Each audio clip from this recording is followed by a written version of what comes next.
Olá, muito bem-vindo. Se gostares do vídeo, deixa aquele gosto e se ainda não subscreveste, subscreve para mais conteúdo assim.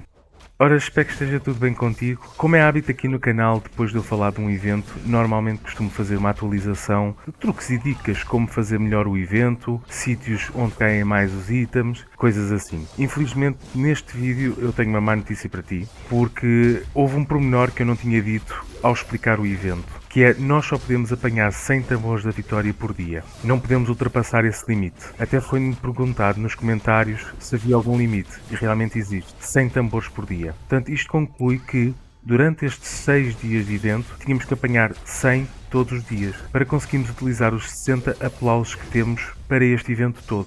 Portanto, infelizmente neste jogo nós não conseguimos fazer o evento quase no último dia ou nos penúltimos dias. Tinha que ser feito todos os dias. Eu estive a fazer vários testes e a tentar perceber como é que era o drop, como é que os tambores da vitória caíam e não consegui obter um resultado exato. Sei que monstros com menos de 20 níveis não funciona. Portanto, os inimigos com 19 níveis de diferença do teu é que começam a deixar cair estes tambores da vitória. Mas não há influência no drop, porque eu testei em zonas onde os níveis dos inimigos estava muito aproximado do meu e ao farmar durante 8 horas, portanto durante a noite, o resultado de manhã era praticamente o mesmo. Outra coisa que eu consegui concluir, o drop era igual em todos os sítios, desde o campo comum ao vale oculto. Pois outra questão que eu pensava que também influenciava era a percentagem que nós temos de obtenção de item, que afinal não conta para nada. Como tu podes ver aqui, eu vou mostrar o meu guerreiro, a minha Thaist e a minha besteira, que têm valores de obtenção diferentes, mas os resultados eram praticamente sempre os mesmos. O guerreiro ficava para trás, a Thaist ficava ligeiramente acima do guerreiro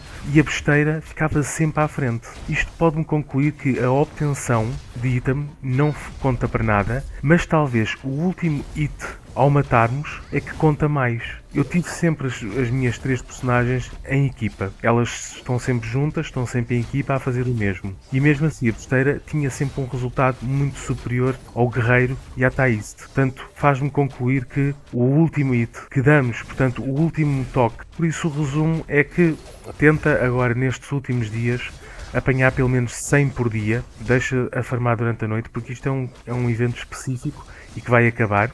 Pelo menos para este mês. Daqui a 4 semanas teremos outro evento igual e lamento trazer-te uma má novidade neste vídeo, mas pronto, é para tentar ajudar e espero que de alguma forma te ajude. Só me resta então desejar tudo bom, me diverte a jogar e até um próximo. Tchau, tchau!